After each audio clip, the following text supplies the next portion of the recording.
Hello everyone. Carboxylic acid के preparation methods जो है वो प्रिपरेशन मेथड्स हम पढ़ रहे थे। उसके बाद आज भी वही हम कंटिन्यू करने वाले हैं। कार्बोक्सिलिक एसिड के प्रिपरेशन मेथड्स कंटिन्यू होंगे।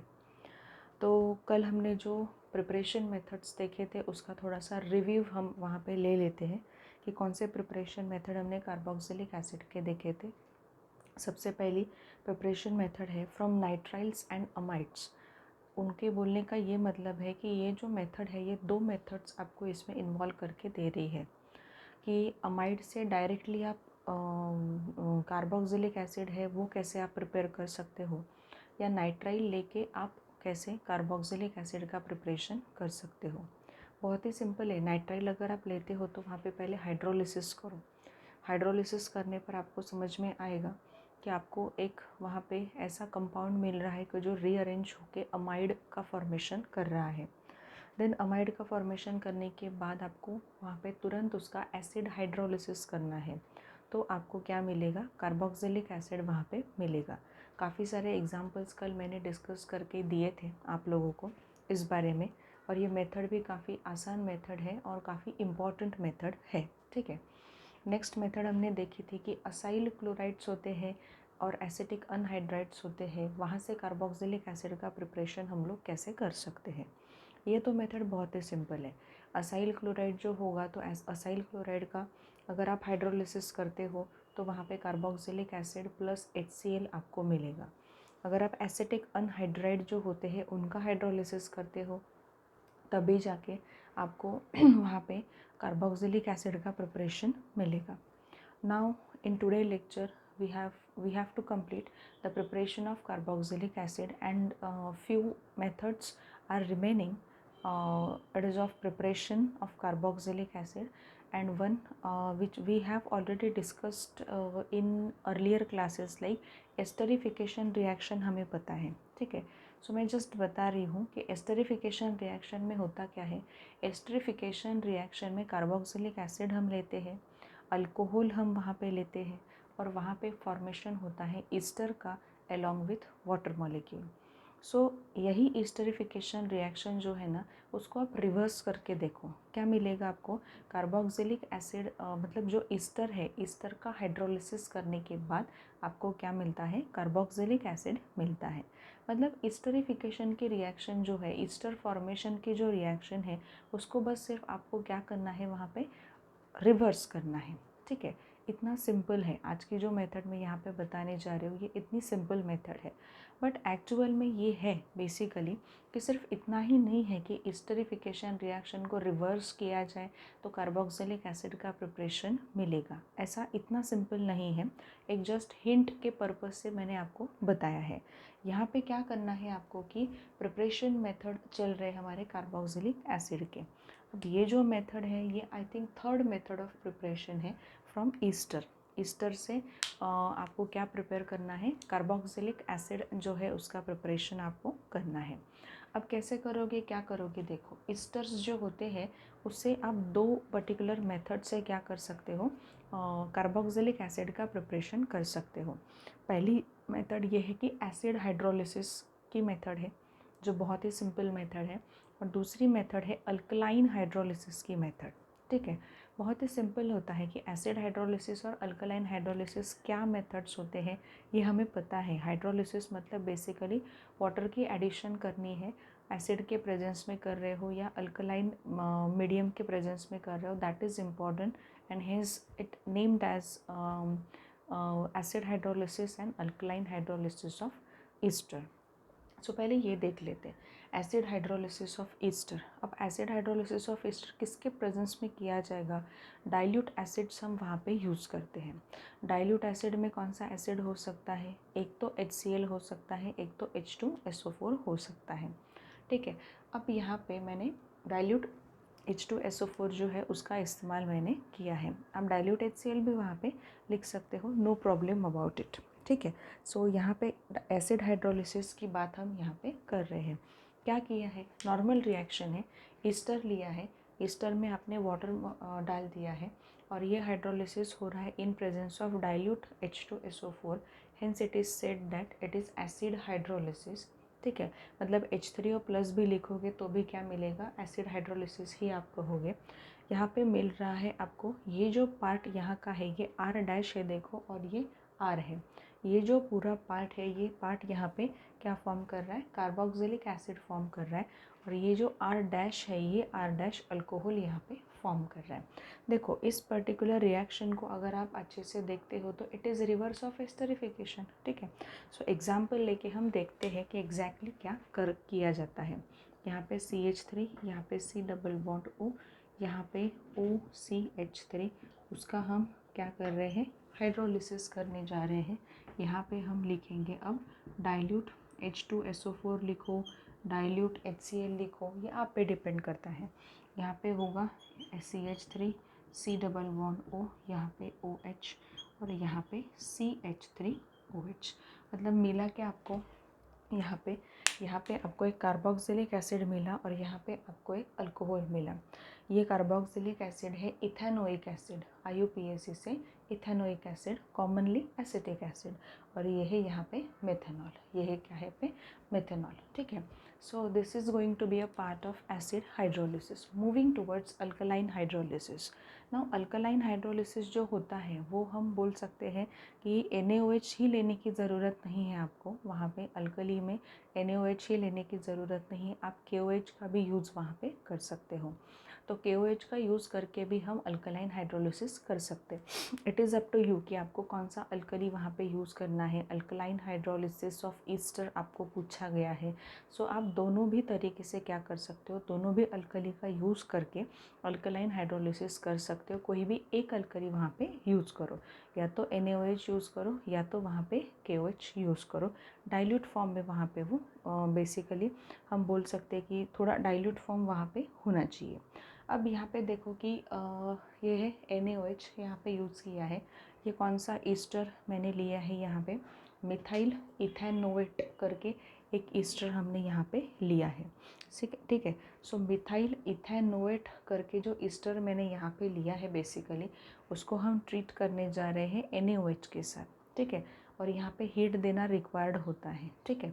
सो यहाँ पे मिलेगा आपको CH3, C double bond O minus Na+, ठीक है। और यह CH3OH यहाँ से हट जाएगा अल्कोहल के फॉर्म में, ये यहाँ से हमने बाहर निकाल दिया।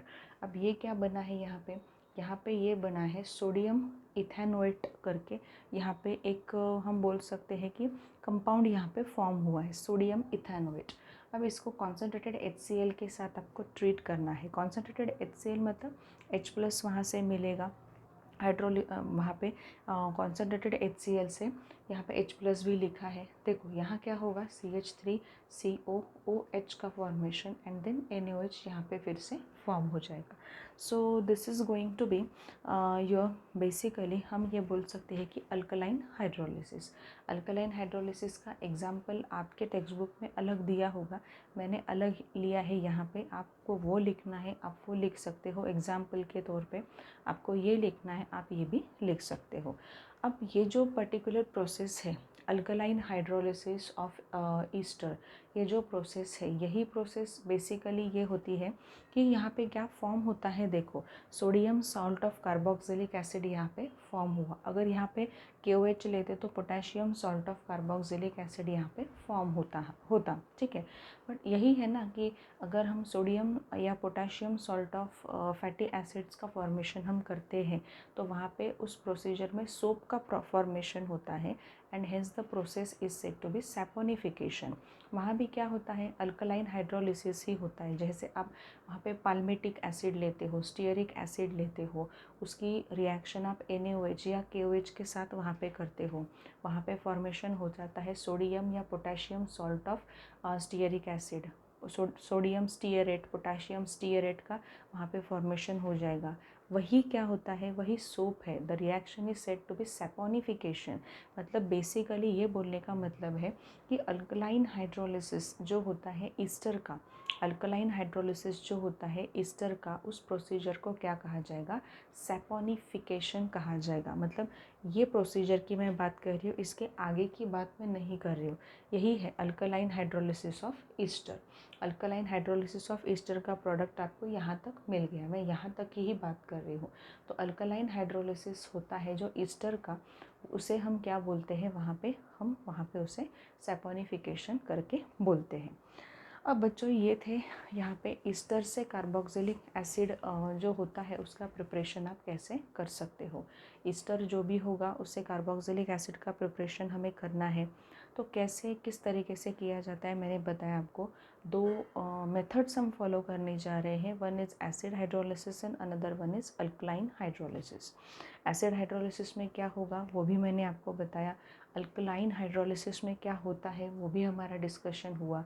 अगर आपको ऐसा क्वेश्चन आया कि वहाँ पे आपको पूछा गया है कि शॉर्ट नोट आपको लिखनी है, बेसिकली शॉर्ट नोट ऐसी होगी कि अगर हाइड्रोलिसिस ऑफ ईस्टर की शॉर्ट नोट लिखनी है, so you have to mention both the categories, like acid hydrolysis भी मेंशन करना पड़ेगा, अल्कलाइन हाइड्रोलिसिस भी मेंशन करना पड़ेगा। और अगर उन्होंने ये कहा है कि सिर्फ आप एक ही कोई हाइड्रोलिसिस या alkaline hydrolysis specifically, for example अगर अल्कलाइन हाइड्रोलिसिस मेंशन करो ये कहा है, तो you have to write such kind of example. आप ईस्टर कोई भी ले सकते हो, इट डिपेंड्स अपॉन यू। आप अल्कली भी कोई भी ले सकते हो, again it depends upon you. मैंने NaOH यूज़ किया है, आप वहाँ पे KOH का यूज़ भी वहाँ पे कर सकते हो। बट अगर अल्कलाइन हाइड्रोलिसिस सिर्फ पूछा भी हो तभी नीचे लिखना पड़ेगा कि सोडियम और potassium salt of fatty acids जो होते हैं उनको सोप कहा जाता है। Hence the process of alkaline hydrolysis of Easter is nothing but saponification. ये करके आपको आंसर क्लोज करना होगा। ऑब्वियसली ऊपर सारे रिएक्शंस वगैरह वहाँ पे रहेंगे। सो this is one of the important method of preparation of carboxylic acid again. मतलब अगर आप शुरू से देखते रहे हो कि कार्बोक्सिलिक एसिड का प्रिपरेशन हम कर रहे हैं, तो कार्बोक्सिलिक एसिड का प्रिपरेशन कोई बड़ी बात नहीं कर रहे हम लोग हाइड्रोलिसिस ही कर रहे हैं। कभी एसिड हाइड्रोलिसिस हो रहा है, कभी सिंपल सा हाइड्रोलिसिस वहाँ पे हम कर रहे हैं। सो बेसिकली हाइड्रोलिसिस ही वहाँ पे कैरी कर रहे हैं अभी तक। अब यहाँ पे आगे, यहाँ से आगे जो पर्टिकुलर प्रोसीजर रहेगी, प्रिपरेशन मेथड रहेगी, वो भी बहुत सिंपल है। मतलब यहाँ पे उन्होंने कहा है कि अल्काइल बेंजीन जो होता है, अल्काइल बेंजीन से आपको बेसिकली एरोमेटिक कार्बोक्सिलिक एसिड जो है उसका प्रिपरेशन करना है। And the method is very very interesting. ठीक है, कि जैसे मैंने कहा कि बेंजीन है, बेंजीन से कोई भी एक चेन वहाँ पे बाहर की तरफ अटैच्ड हो, irrespective of length of the chain, आप अगर वहाँ पे पर्टिकुलर रिएजेंट का यूज़ करते हो, that particular chain will be converted into again COOH, so that we will get our product as a benzoic acid। Benzoic acid आपको वहाँ पे मिल सकता है। मतलब इतना सिंपल है ये जो मेथड है आगे की। ये मेथड का एक्चुअल में मैकेनिज़्म काफ़ी भारी होता है, बट मैकेनिज़्म यहाँ पे नहीं है पढ़ने के लिए। ठीक है, तो कोई प्रॉब्लम नहीं है। हमें सिर्फ क्या याद रखना है, हमें सिर्फ मेथड याद रखनी है, और जो भी रिएजेंट्स हम यूज़ कर रहे हैं उन रिएजेंट्स को बहुत अच्छे से ध्यान में रखना है कि ये भी रिएजेंट यूज़ होता है, इसके प्लेस पे दूसरा ये भी रिएजेंट यूज़ हो सकता है इस तरीके के रिएक्शन में, so that it will be helpful for you कि रिएजेंट के इसमें आप रिएक्शन को थोड़ा सा जंबल मत करो। हम आगे की मेथड ऑफ प्रिपरेशन देखते हैं। From alkyl benzene how will we just prepare benzoic acid, how will we just prepare aromatic carboxylic acid। अब ये मेथड ऑफ प्रिपरेशन देख, फ्रॉम अल्काइल बेंजीन जो है वो अल्काइल बेंजीन की हम यहाँ पे बात कर रहे हैं। कल ही मैंने कहा था आपको कि अल्काइल बेंजीन की कैटेगरी में सबसे पहले टोल्यूइन की बात ही होती है, मिथाइल बेंजीन जिसे हम बोल सकते हैं। तो टोल्यूइन की बात वहाँ पे होती है अल्काइल बेंजीन में। सो यहाँ पे ये जो मेथड ऑफ प्रिपरेशन है, it is for aromatic carboxylic acid. Aromatic carboxylic acids जो होते हैं उनका मेथड ऑफ प्रिपरेशन के लिए ये पर्टिकुलर मेथड हम यूज़ करते हैं। बहुत सिंपल मेथड है, ऑक्सीडेशन ऑफ अल्काइल बेंजीन। यहाँ पे होता क्या है, अल्काइल बेंजीन आपने जो भी लिया है उसका आप क्या करते हो, ऑक्सीडेशन कर रहे हो। यहाँ पे ये स्पेसिफाइड होना चाहिए रादर, ऑक्सीडाइजिंग एजेंट कौन कौन से हम यहाँ पे यूज़ कर सकते हैं। देखो, डाइल्यूट HNO3 हम यहाँ पे यूज़ कर सकते हैं, दूसरा हमने अगर देखा तो अल्कलाइन या एसिडिक KMnO4 पोटेशियम परमैंगनेट हम वहाँ पे यूज़ करेंगे, या तो फिर क्रोमिक एसिड जो होता है वो भी ऑक्सीडाइजिंग एजेंट हम यहाँ पे यूज़ कर सकते हैं। इन तीनों में से कोई भी एक हम वहाँ पे यूज़ कर सकते हैं for oxidation of alkyl benzene. So यहाँ पे क्या होता है एग्जैक्टली कि अल्काइल चेन बेंजीन के साथ जो अल्काइल चेन आपकी अटैच्ड है वो अल्काइल चेन एक्चुअल में पूरी तरीके से ऑक्सीडाइज हो जाती है इनटू कार्बोक्सिल ग्रुप, मतलब COOH ग्रुप में वो ऑलरेडी कन्वर्ट हो जाती है।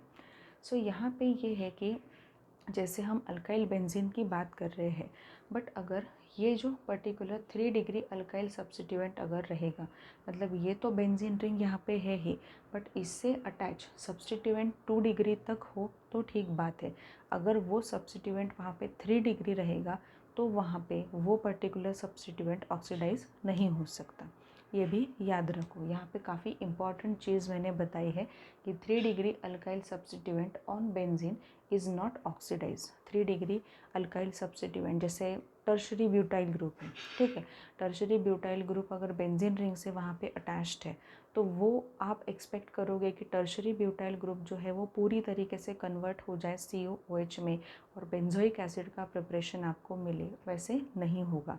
3 डिग्री अल्काइल सब्स्टिट्यूएंट जो होते हैं स्टेरिक हिंड्रेंस की वजह से वो लो, या और भी बहुत से ऑर्गेनिक रीजंस है उसके, बट बेसिकली टर्शरी जो ग्रुप होता है, अल्काइल ग्रुप होता है, उसका ऑक्सीडेशन करना बहुत मुश्किल है यहाँ पे, ठीक है। सो देखो एग्जाम्पल यहाँ पे मैंने लिया है, first example, a well known example we have methyl benzene toluene का हमने क्या किया है, बेसिकली ऑक्सीडेशन जो हो रहा है it is in presence of a base, मतलब अल्कली के प्रेजेंस में हो रहा है वो, तो KOH आपको लिखना है। यहाँ पे KMnO4 किस लिए लिया है मैंने, KMnO4 act as a oxidising agent. यहाँ पे आपको हीट भी क्या करनी है, प्रोवाइड करनी है। सो ये जो वहाँ पे ये चेन है, ये पर्टिकुलर अल्काइल ग्रुप अटैच है CH3, तो ये अल्काइल ग्रुप धीरे धीरे होके कन्वर्ट होता है। अब यहाँ पे COO-K+, मतलब मिला क्या, यहाँ पे पोटेशियम बेंजोएट करके एक स्ट्रक्चर आपको बीच में मिला है। अब यही इसका ही आपको एसिड हाइड्रोलिसिस करना है, H3O+ लिखा है तो एसिड हाइड्रोलिसिस ही होगा। एसिड हाइड्रोलिसिस करके you will gate COOH over here, means benzoic acid का प्रिपरेशन यहाँ पे आपका कंप्लीट हो चुका है। नाउ ये भी और एक लेके देखते हैं, मैंने जानबूझ के यहाँ पे आगे का नहीं लिखा है, आपके सामने वहाँ पे हम लोग करेंगे।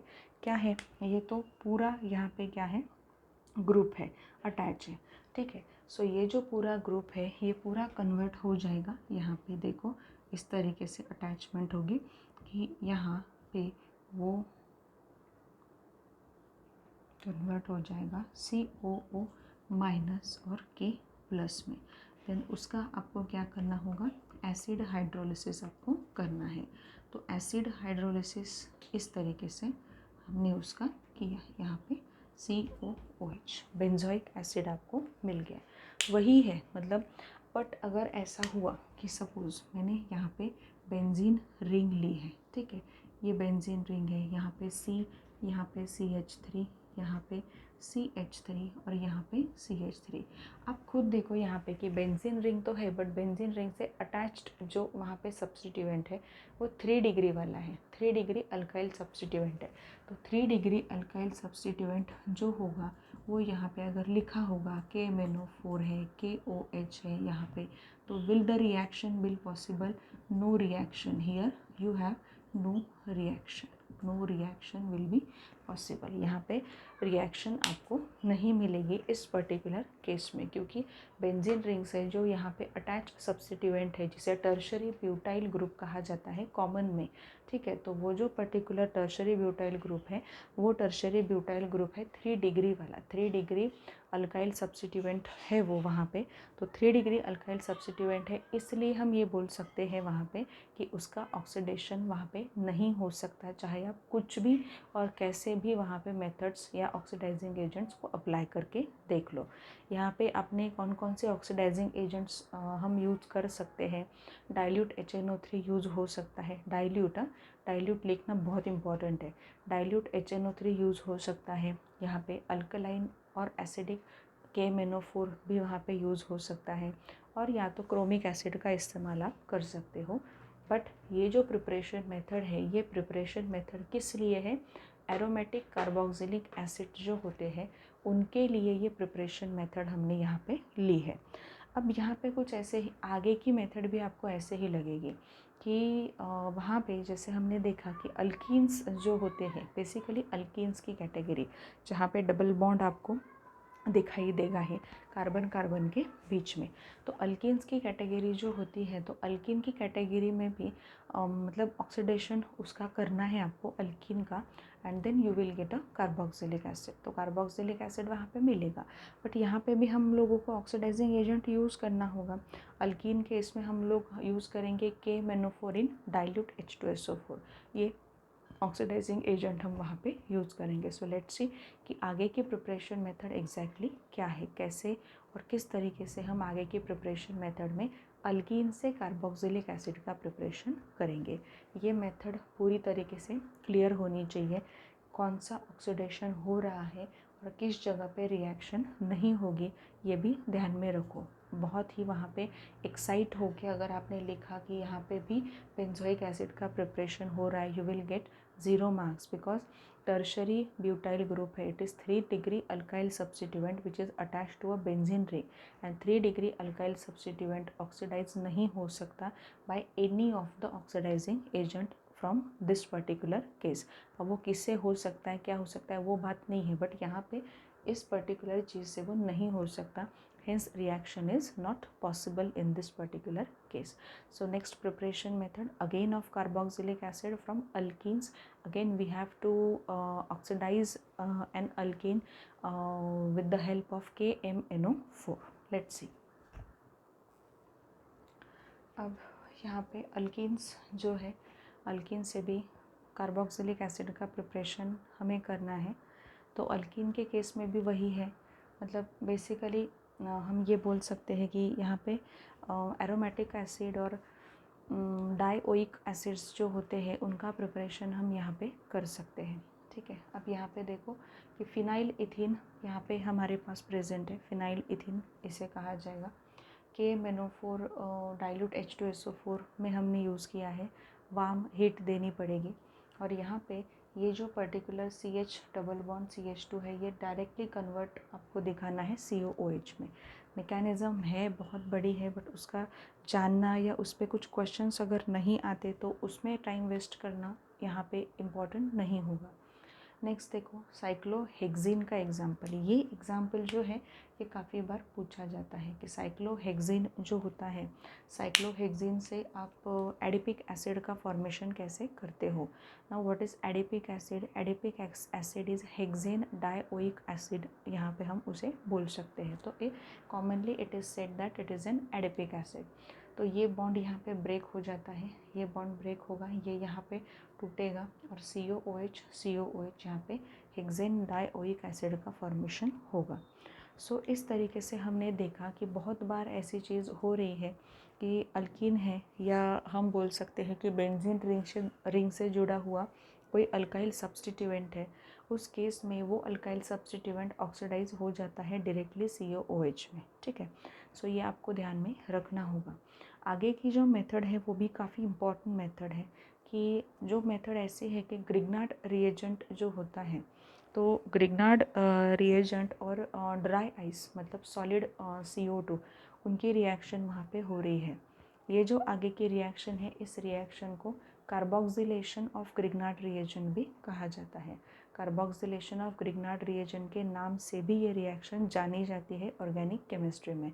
सो कार्बोक्सिलेशन ऑफ ग्रिग्नार्ड रिएजेंट तो हमें पता ही है बेसिकली।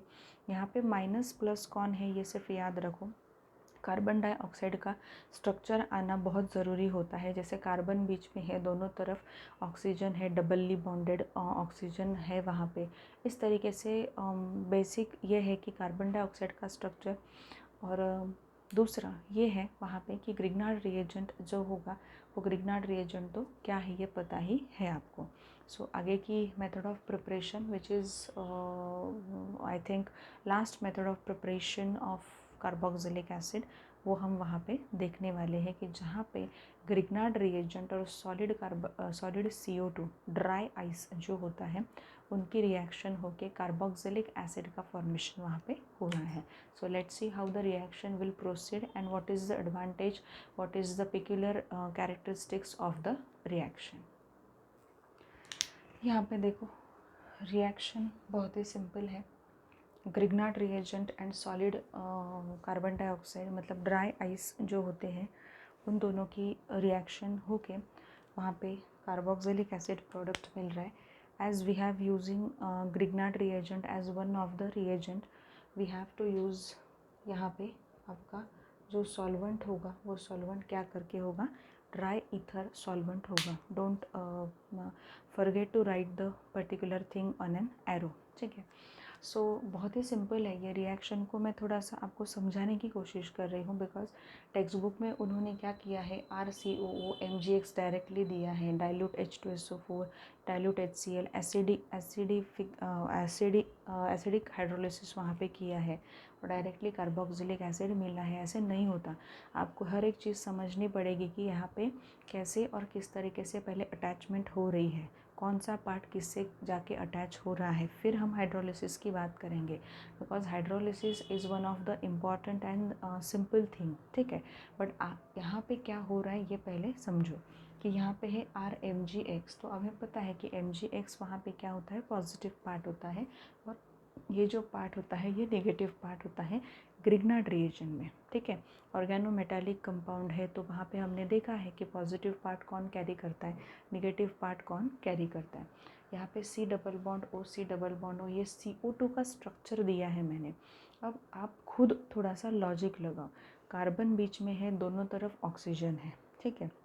डबली बॉन्डेड है, वो तो बॉन्डिंग की प्रॉब्लम है इसलिए वो डबली बॉन्डेड है, बट दोनों तरफ वहाँ पे ऑक्सीजन का प्रेजेंस है.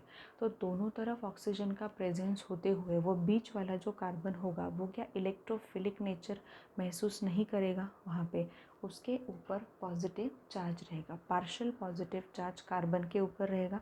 ऑब्वियसली पार्शियल नेगेटिव चार्ज किस पे आएगा, ऑक्सीजन पे. एक्चुअल में यहाँ हाफ हाफ लिखना चाहिए पर ठीक है आप समझ लेना कि यहाँ पे ऑक्सीजन के और दिस ऑक्सीजन के ऊपर पार्शियल नेगेटिव चार्ज वहाँ पे होगा और वो भी आधा आधा पार्शियल नेगेटिव चार्ज होगा. सो वही करना है आपको. देखो इसमें से किसी भी ऑक्सीजन को आपको यूज़ करना होगा. ये जो R है ये माइनस है, ये कार्बन की तरफ जाएगा. At that particular time carbon एकदम से 5 वैलेंसी नहीं बना सकता, इसलिए ये बॉन्ड टूट के ये जो इलेक्ट्रॉन है ये ऑक्सीजन की तरफ जाएंगे और ऑक्सीजन निगेटिव में है ही. ठीक है. सो यहाँ पे ये निगेटिव है तो पॉजिटिव पार्ट किसके यहाँ पे अटैच होगा, OMgX करके वो अटैच हो जाएगा. देखो ये इस तरीके से मिला है. R आपने इस पर्टिकुलर कार्बन से जोड़ लिया. ठीक है. और वो कार्बन और एक डबली बॉन्डेड ऑक्सीजन से है, ये भी दिखा दिया. ये ऑक्सीजन निगेटिव है तो ये MgX के साथ जुड़ गया. तो यहाँ पे आपका बन गया डाइल्यूट HCl के प्रेजेंस में हाइड्रोलिसिस आपको यहाँ पे करना है. हाइड्रोलिसिस करने के बाद कार्बोक्सिलिक एसिड मिला है और ये बाय प्रोडक्ट आपको मिला. अब इस रिएक्शन को बहुत ही स्पेसिफिक वे में अगर आप देखो तो यहाँ पे आपको समझ में आ रहा होगा कि यहाँ पे आपने जो ग्रिग्नार्ड रिएजेंट लिया था. ठीक है. इस ग्रिग्नार्ड रिएजेंट को अगर आप कार्बोक्सिलिक एसिड में कन्वर्ट कर रहे हो तो क्या रहा है एग्जैक्टली कि ग्रिग्नार्ड रिएजेंट के बीच में ये पर्टिकुलर CO आके क्या हो रहा है, इंसर्ट हो रहा है. So the reaction is said to be carboxylation of Grignard reagent. इस नाम से भी ये रिएक्शन जानी जाती है. यू मस्ट नो कि इस रिएक्शन को कार्बोक्सिलेशन ऑफ ग्रिग्नार्ड रिएजेंट कहा जाएगा. ग्रिग्नार्ड रिएजेंट में अगर आपने यहाँ पे एक कार्बन लिया है तो आपका जो कार्बोक्सिलिक एसिड फॉर्म होगा उसमें 2 कार्बन रहेंगे, मतलब एक कार्बन ऐड होगा प्रोडक्ट में. ठीक है. सो एक एग्जांपल लेके हम यहाँ पे देखते हैं. सपोज़ मैंने कहा कि यहाँ पे CH3MgBr यहाँ पे मैंने लिया है. ठीक है. CH3MgBr और यहाँ पे कार्बन डाइऑक्साइड का स्ट्रक्चर मैंने यहाँ पे बना लिया है. अब क्या होगा, ये जो पर्टिकुलर CH3 है ये यहाँ आएगा, ये O माइनस करके वहाँ पे होगा. Don't never forget to write dry ether when we are using Grignard reagent. ठीक है. अब यहाँ पे देखो CH3 है C डबल बॉन्ड O है, यहाँ पे O माइनस एंड MgBr जो है ये प्लस है, ठीक है।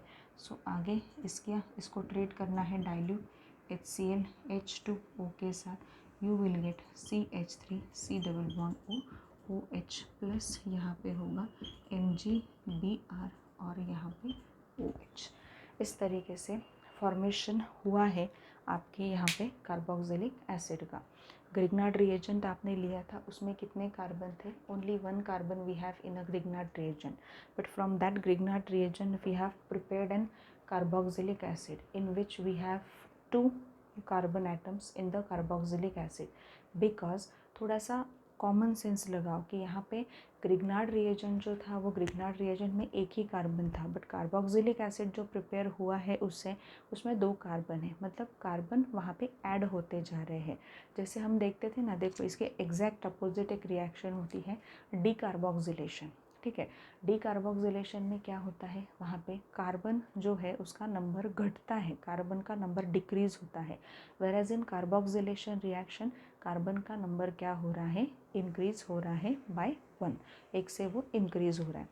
अब आपको यहाँ पे थोड़ा सा और ध्यान रखना है कि ये एरोमेटिक कार्बोक्सिलिक एसिड को बना सकता है क्या? बिल्कुल बना सकता है। कैसे प्रिपेयर करके देखेंगे, देखो यहाँ पे एरोमेटिक कार्बोक्सिलिक एसिड, सपोज़ मैंने आपको ये कहा कि चलो हम प्रिपेयर करो वहाँ पे बेंजोइक एसिड जो है वो बेंजोइक एसिड वहाँ पे प्रिपेयर करो। How will you prepare benzoic acid? Benzoic acid के प्रिपरेशन करने के लिए आपको क्या यूज़ करना पड़ेगा? सबसे पहले आपको फिनाइल मैग्नीशियम ब्रोमाइड, मतलब यहाँ पे ये ग्रिग्नार्ड रिएजेंट हमको यूज़ करना पड़ेगा, प्लस ये जो है इसकी रिएक्शन कार्बन डाइऑक्साइड के साथ यहाँ पे हो रही है, कार्बन डाइऑक्साइड के साथ रिएक्शन होगी। अब यहाँ पे आएगा आपका ड्राई ईथर, ठीक है।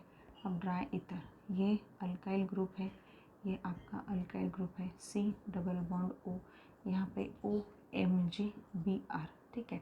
अब इसका क्या करना है आपको? डाइल्यूट HCl हाइड्रोलिसिस करना है, you will get here, you will have preparation of benzoic acid. ये बेंजोइक एसिड का प्रिपरेशन यहाँ पे हो गया। तो इस तरीके से आप बेंजोइक एसिड का प्रिपरेशन कर सकते हो by which method? Carboxylation of Grignard reagent. Carboxylation of Grignard reagent से आप बेंजोइक एसिड का प्रिपरेशन यहाँ पे कर सकते हो। बहुत ही सिंपल मेथड है, बट यहाँ पे आपको करना क्या होगा कि बेंजोइक एसिड प्रिपेयर करना है ना, तो बेंजोइक एसिड से मतलब फिनाइल वाला आपको ग्रिग्नार्ड रिएजेंट लेना पड़ेगा। फिनाइल यहाँ पे कैसे है? फिनाइल मैग्नीशियम ब्रोमाइड, मतलब अल्काइल मैग्नीशियम हलाइड, इस तरीके से है। तो ये हुआ आपका यहाँ पे Grignard reagent, and this is solid carbon dioxide which we call it as a dry ice in common, ठीक है। और यहाँ पे ड्राई ईथर, फिर वही प्रोसीजर है कि क्या होगा, ये फिनाइल रिंग जो है ये अटैच होगी इससे, फिर ये यहाँ पे और ये यहाँ पे आ जाएगा, तो वही आपको वहाँ पे करना होगा। बहुत ही सिंपल मेथड ऑफ प्रिपरेशन थे जो हमने यहाँ पे बेसिकली देखे थे कि किस तरीके से हम कर सकते हैं ड्राई आइस का यूज़ करके और ग्रिग्नार्ड रिएजेंट का यूज़ करके हम कार्बोक्सिलिक एसिड का प्रिपरेशन कैसे कर सकते हैं। एक नॉर्मल सा सवाल है कि ड्राई आइस जो होता है, ड्राई आइस जो होता है वो ड्राई आइस मतलब क्या है? वहाँ पे ड्राई आइस मतलब सॉलिड कार्बन डाइऑक्साइड, ठीक है। यूज़ कहाँ कहाँ पे किया जाता है सॉलिड कार्बन डाइऑक्साइड का? वन ऑफ द रिएजेंट, अभी भी मैंने कहा। और कुछ ऐसे प्रोसीजर्स है जैसे पाश्चराइजेशन की वगैरह प्रोसीजर होती है, तो सडन कूलिंग जो होती है वहाँ पे, sudden cooling of that particular milk which we have heated it like up to 80 to 85 degree Celsius, बहुत हाई हीट पे वो मिल्क जो है वो बॉईल होता है, और उसको सडन कूल करने के लिए वहाँ पे इस तरीके का ड्राई आइस भी यूज़ करते हैं। प्रिजर्वेटिव करके प्रिजर्वेटिव नहीं बोल सकते, बेसिकली कुछ ऐसे फूड आइटम्स है कि वहाँ पे उसको थोड़ा सा कुछ देर के लिए अच्छे से रखने के लिए ड्राई आइस वगैरह जो है उसका इस्तेमाल होता है। तो ड्राई आइस के बारे में इंफॉर्मेशन तो आपको होगी ही, बिकॉज़ ये कोई यहाँ का नहीं है कि 12th में आप पढ़ रहे हो या 11th में पढ़ा है, ऐसा नहीं है। 8, 9, 10 में ड्राई आइस के बारे में नॉलेज आपने लिया होगा। So it is not our point of concern, just मैंने आपको बता दिया कि ड्राई आइस का भी यूज़ थोड़ा सा आपको पता होना चाहिए। So these are the methods of preparation of carboxylic acid, whether it may be aliphatic, aromatic, doesn't matter, but carboxylic acid के प्रिपरेशन मेथड्स जो है वो हमने कंप्लीट कर लिए हैं। उसमें सबसे पहली मेथड थी नाइट्राइल्स एंड अमाइड्स की। नाइट्राइल जो होते हैं, नाइट्राइल का आप हाइड्रोलिसिस कर रहे हो, आपको एक प्रोडक्ट मिल रहा है, उसको आप रीअरेंज कर रहे हो और वहाँ पे अमाइड मिल रहा है। तो अमाइड का बेसिकली एसिड हाइड्रोलिसिस अगर करते हो तो आपको मिलता है कार्बोक्सिलिक एसिड। ठीक है, ये एक मेन इम्पॉर्टेंट मेथड आपने पढ़ी। देन असाइल क्लोराइड्स होते हैं, एसिटिक अनहाइड्राइड्स होते हैं, इवन ईस्टर्स होते हैं, उनके हाइड्रोलिसिस करने पर भी कार्बोक्सिलिक एसिड जनरेट हो सकता है। ईस्टर के केस में बेसिकली दो चीज़ें आपने देखी हाइड्रोलिसिस में, एक एसिड हाइड्रोलिसिस है और दूसरा अल्कलाइन हाइड्रोलिसिस है। नाम से समझ में आता है कि एसिड हाइड्रोलिसिस क्या होगा, वो तो कॉमन है वहाँ पे। Alkaline hydrolysis of Easter is nothing but saponification, ये भी है क्योंकि उसमें से आपको जो प्रोडक्ट मिल रहा है it is nothing but sodium और potassium salt of fatty acid. ठीक है, अब यहाँ पे फैटी एसिड नहीं है बट जनरली वहाँ पे होता है सैपोनिफिकेशन में। सो ये एक है यहाँ पे method of preparation. Next method of preparation हमने देखी कि oxidation of alkyl benzene. Alkyl benzene जो है उसका ऑक्सीडेशन हम कर रहे हैं, डाइल्यूट HNO3 यूज़ करो, एसिडिक या अल्कलाइन पोटेशियम परमैंगनेट यूज़ करो, या तो फिर क्रोमिक एसिड जो है उसका यूज़ करो। तो पूरी की पूरी जो चेन है जो अटैच्ड है बेंजीन रिंग से, irrespective of its length, irrespective of chain length, totally converts into COOH, मतलब बेंजोइक एसिड का फॉर्मेशन आपको यहाँ पे मिल रहा है। But the thing we have to remember is कि in this particular method tertiary या 3 degree alkyl substituent which is attach to benzene ring can not be oxidised. ठीक है, वो ऑक्सीडाइज नहीं हो सकते। उसमें हमने फर्स्ट बड़ा ही इम्पॉर्टेंट और बड़ा ही नॉर्मल एग्जाम्पल देखा था, टोल्यूइन को बेंजोइक एसिड में कन्वर्ट किया। नेक्स्ट है आइसोप्रोपाइल बेंजीन, मीन्स क्यूमीन जो है, क्यूमीन को कन्वर्ट किया है हमने बेंजोइक एसिड में। नेक्स्ट मेथड ऑफ प्रिपरेशन जो हमने आज ही देखी है वो है अल्कीन। अल्कीन से आप बेंजोइक एसिड का प्रिपरेशन कर रहे हो, ये है मेथड। अल्कीन जो होगा या साइक्लोहेक्सीन जो होगा उससे आपने एडिपिक एसिड, डाइओइक एसिड का प्रिपरेशन वहाँ पे किया है। And last method which is very very important, काफ़ी इंपॉर्टेंट मेथड है, कार्बोक्सिलेशन ऑफ ग्रिग्नार्ड रिएजेंट के नाम से भी जानी जाती है। तो ये एक मेथड हमने यहाँ पे कंप्लीट कर ली है। So these are some preparation methods of, basically we have completed aldehydes, ketones and carboxylic acids।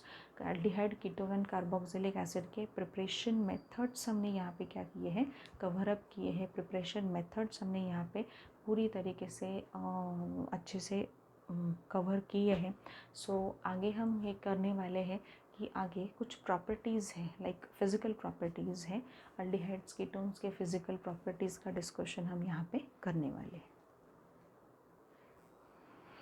Physical properties of aldehydes ketones and carboxylic acid. सबसे पहले यहाँ पे फिज़िकल प्रॉपर्टीज़ में मैं आपको बताना चाहूँगी अगेन कि फ़िज़िकल प्रॉपर्टी का जो पार्ट होता है उसे इग्नोर मत करो प्लीज़। ठीक है, क्योंकि फ़िज़िकल प्रॉपर्टीज़ उतने ही इम्पॉर्टेंट होते हैं जितने आप मेथड ऑफ प्रिपरेशन पढ़ते हो, जितने आप केमिकल प्रॉपर्टीज़ पढ़ते हो उस पर्टिकुलर ऑर्गेनिक कंपाउंड के। So many questions were asked in this particular section कि फिज़िकल प्रॉपर्टीज़ पे काफ़ी सारे क्वेश्चंस जो होते हैं वो MCQ बेस्ड क्वेश्चन वहाँ पे पूछे जा सकते हैं। And one thing you must know कि वो जो क्वेश्चंस होते हैं, जब आपका माइंड सेट या जब आपको पूरी तरीके से क्लियरिटी हो हर एक चीज़ की, तब आप उस क्वेश्चन का बहुत अप्रोप्रिएट आंसर दे सकते हो। अदरवाइज क्वेश्चंस और you can say MCQs which are based on physical property of organic compound must ये है कि it will give you a jumbling वहाँ पे आपकी हो सकती है। ऐसा नहीं कि आपको थोड़ा सा सोचना होगा अच्छे से, क्योंकि यहाँ पे कैसे होता है कि सेंटेंस फॉर्मेशन वाले क्वेश्चंस वहाँ पे पूछे जाते हैं। अगर आप प्रीवियस ईयर्स के सीईटी के पेपर वगैरह अगर देखो तो सीईटी के पेपर में प्रीवियस ईयर्स के physical properties of organic compounds पे काफ़ी सारे क्वेश्चंस वहाँ पे उन्होंने दिए हैं। बट वो क्वेश्चंस ऐसे हैं बेसिकली कि वो किस पे डिपेंड करते हैं। वो क्वेश्चंस जो होते हैं वो क्वेश्चंस वहाँ पे है बेसिकली फ़िज़िकल प्रॉपर्टीज़ में। बहुत सिंपल ऐसे जो कंसेप्ट्स होते हैं ना, जो आपने 11th में पढ़ के रखे हैं कि जैसे इंटरमोलिकुलर फोर्सेस ऑफ अट्रैक्शन बहुत से होते हैं, जिसमें हाइड्रोजन बॉन्डिंग है, जिसमें बेसिकली उसके बाद फिर आते हैं आपके वो डाइपोल डाइपोल अट्रैक्शन, फिर आता है van der Waals force of attraction. ऐसे जो होते हैं उनका सीक्वेंस जो होता है वो अगर आपने पढ़ा है अच्छे से तो बहुत आसानी से आप फिज़िकल प्रॉपर्टीज़ पे बेस्ड क्वेश्चन के आंसर्स टिक मार्क कर सकते हो। मल्टीपल चॉइस क्वेश्चन में काफ़ी आसानी से वो क्वेश्चन हो सकते हैं, ठीक है। बट यहाँ पे देखो अब फिज़िकल प्रॉपर्टीज़ में सबसे पहले हम देखने जा रहे हैं नेचर ऑफ इंटरमोलिकुलर फोर्सेस। बहुत इंपॉर्टेंट होता है nature of intermolecular forces in aldehyde and ketone, एक अलग देखेंगे, and nature of intermolecular forces in carboxylic acid, वो अलग देखेंगे। अब यहाँ पे देखो, अगर मैं बात कर रही हूँ यहाँ पे अल्डिहाइड की यहाँ पे बात हो रही है, एंड यहाँ पे कीटोन की भी बात हो रही है। यहाँ पे अल्डिहाइड और कीटोन दोनों की बात हो रही है। अब अल्डिहाइड और कीटोन में ये कार्बोनिल ग्रुप होता है, हमें तो पता है ये कार्बोनिल ग्रुप है। और ये कार्बोनिल ग्रुप जो है इसमें डेल्टा पॉजिटिव कार्बन पे और डेल्टा निगेटिव ऑक्सीजन पे। बेसिकली ये क्या बोलना चाह रहे हैं, हमें ये बोलना चाह रहे हैं कि यहाँ पे पोलर कोवैलेंट बॉन्ड का फॉर्मेशन है। कार्बोनिल ग्रुप में पोलर कोवैलेंट बॉन्ड आपको दिखाई देता है, बिकॉज इस केस में कार्बन ऐसा है कि जो इलेक्ट्रोफिलिक नेचर वहाँ पे महसूस करेगा, इसलिए कार्बन के ऊपर पॉजिटिव चार्ज आएगा और ऑक्सीजन के ऊपर negative. It is because of the electronegativity difference between carbon and oxygen as well, ठीक है। सो यहाँ पे आपको मिलेगा कौन से टाइप का फोर्स ऑफ अट्रैक्शन मिलेगा अल्डिहाइड कीटोन में। अल्डिहाइड कीटोन में आपको dipole dipole force of attraction आपको मिलेगा। मतलब फोर्स ऑफ अट्रैक्शन ऐसा होता है वो बेसिकली, चाहे वो अल्डिहाइड के मॉलिक्यूल्स आपस में हो, चाहे वो कीटोन के मॉलिक्यूल्स आपस में हो, वो किस तरीके से खुद को अरेंज करते हैं, देखो कि ओरिएंट करने की कोशिश करते हैं। जैसे ये कार्बोनिल ग्रुप है, सपोज़ मैंने कहा कि ये अल्डिहाइड है और उसी अल्डिहाइड का ये दूसरा यूनिट वहाँ पे पूरे सब्सटेंस में पड़ा है, तो ये एक दूसरे को कैसे ओरिएंट करेंगे। ये O माइनस यहाँ पे आ रहा है, तो ये कार्बन जो है, ये कार्बन इसके साथ क्या करेगा, अट्रैक्शन फोर्स बना के रखेगा। ये कार्बन यहाँ पे आ रहा है तो इसका जो ऑक्सीजन है ये इसके साथ अट्रैक्शन फोर्स बना के रखेगा, and this is now what is then dipole dipole attraction. So ये पूछा गया अगर आपको कि नेचर ऑफ इंटरमोलिकुलर फोर्सेस में अल्डिहाइड्स और कीटोन में कौन से टाइप का इंटरमोलिकुलर फोर्स ऑफ अट्रैक्शन होता है, so it is dipole dipole forces of attraction, they are present in aldehydes and ketone. Now the thing with the carboxylic acid is different, ठीक है। Carboxylic acid को क्यों ऐसे different में डाल दिया है, यहाँ पे कार्बोनिल ग्रुप भी है और यहाँ पे हाइड्रोक्सिल ग्रुप भी है। कार्बोक्सिल ग्रुप है यहाँ पे प्रेजेंट, यहाँ पे कार्बोनिल ग्रुप की बात हो रही थी, यहाँ पे कार्बोक्सिल ग्रुप की बात हो रही है। And it is because of presence of this carboxyl group कि carboxylic acids have strongest intermolecular forces of attraction, जो है hydrogen bonding.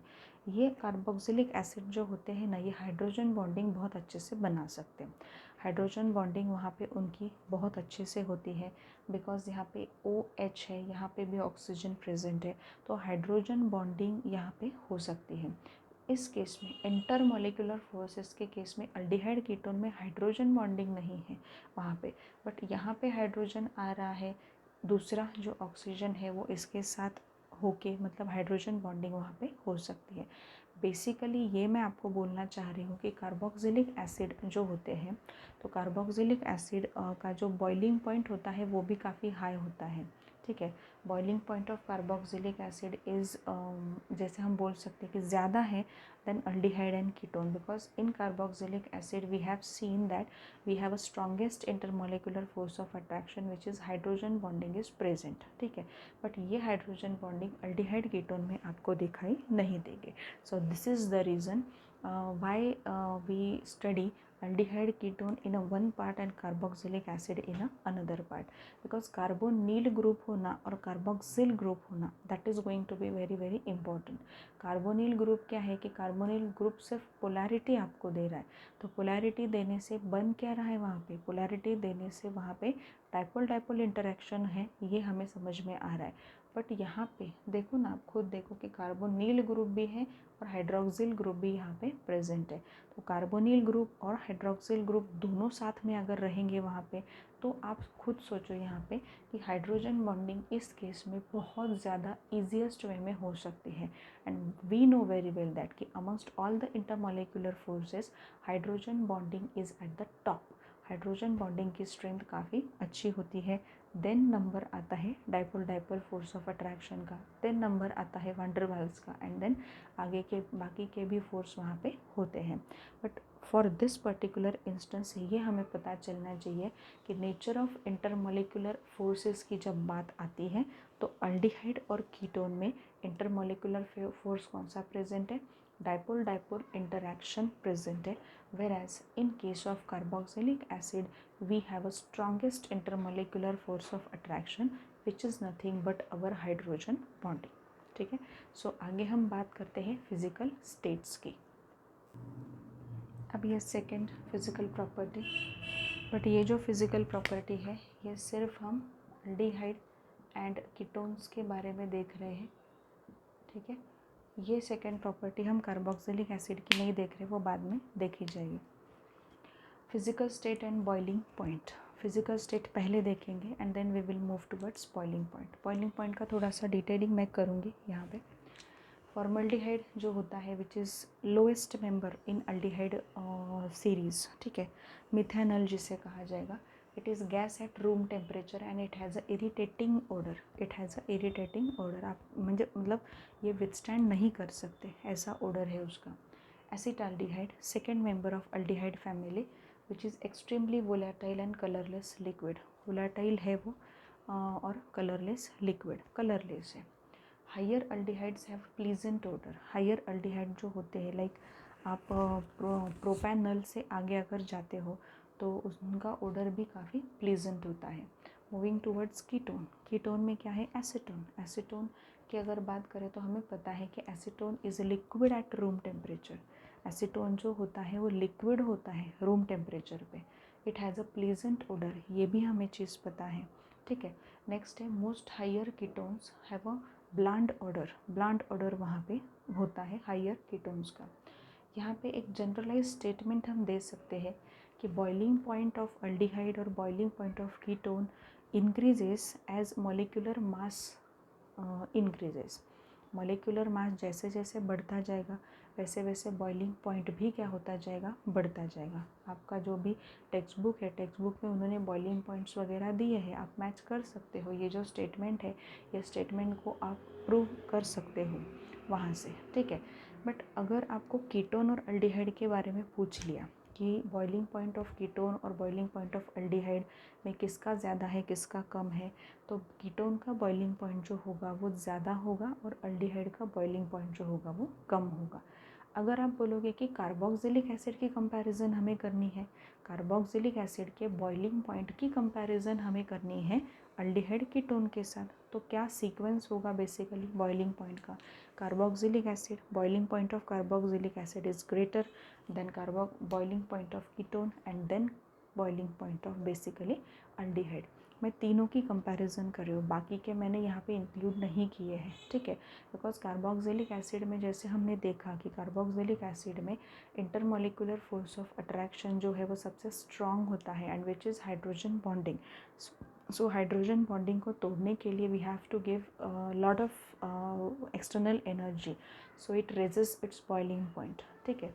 But if in case of ketone, in case of aldehyde, we don't have hydrogen bonding as such, but we do have a dipole-dipole attractions. ठीक है. But in dipole-dipole attraction की वजह से ये होता है बेसिकली कि वहाँ पे कीटोन और अल्डिहाइड को एक तरफ रखो बॉइलिंग पॉइंट में और कार्बोक्सिलिक एसिड को एक तरफ रखो, तो कार्बोक्सिलिक एसिड हमेशा से हाइयर बॉइलिंग पॉइंट आपको देने वाले हैं. ठीक है। सो ये इम्पॉर्टेंट पॉइंट्स थे, ये 2 फिज़िकल प्रॉपर्टीज़ का डिस्कशन हमने कर लिया है। नेक्स्ट जो भी लेक्चर होगा उसमें सोल्यूबिलिटी जो है वो सोल्यूबिलिटी पे हम क्या करने वाले हैं, डिस्कस करने वाले हैं। Solubility of aldehydes and ketones जो होगा उस पर डिस्कशन हमारा होगा वहाँ पे 100%। हमने 2 फिज़िकल प्रॉपर्टीज़ हमने कंप्लीट किए हैं, intermolecular forces of attraction in aldehyde, ketone and carboxylic acid. And second point हमने जो डिस्कस आप अभी किया, it is all about physical state, how its colour is, how it is मतलब कौन से स्टेट में वो प्रेजेंट है, कौन से अल्डिहाइड या कौन से कीटोन ऐसे होते हैं कि जिनका ऑर्डर प्लीजेंट होता है, ब्लांड ऑर्डर होता है, ये हमने यहाँ पे डिस्कशन किया। And very important to be noted, carboxylic acid aldehyde ketone के बॉइलिंग पॉइंट का डिस्कशन मैंने अभी आपसे किया है। सो तब तक बहुत अच्छे से पढ़ाई करो, आगे का जो लेक्चर होगा वो वही कंटिन्यू करेंगे हम लोग। फिज़िकल प्रॉपर्टी कार्बोक्सिलिक एसिड की थोड़ी अलग से भी पढ़नी होगी, बिकॉज वहाँ पे डाइमर फॉर्मेशन वगैरह आ रहा है। सो डाइमर फॉर्मेशन आपने देखा है वहाँ पे सॉल्यूशन एंड कॉलिगेटिव प्रॉपर्टीज़ में मैंने आपको बताया था कि एसिटिक एसिड की जब एग्जाम्पल आता है तो it is going to be a dimerization. Dimerization क्या है क्या नहीं, अब हम वो यहाँ पे देखने वाले हैं आगे के लेक्चर में।